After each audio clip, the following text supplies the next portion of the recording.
Ang ulam namin ngayon ay labong na naman, ang favorite ni Francis.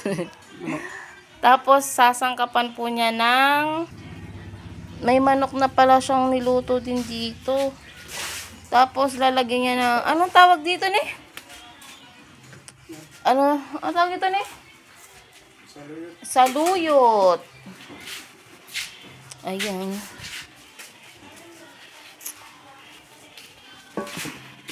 Mas magaling po siya magluto. Ang kanyang recipe. Papakuluan lang yan eh. Ito yung masarap po. Tatlo guys, oh. Ang lalaki.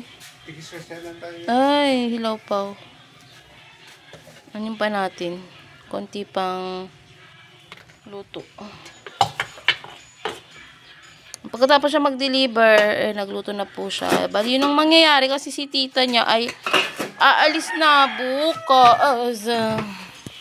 Bali siya ang magluluto niyan. Ayan na, lulutuin na guys.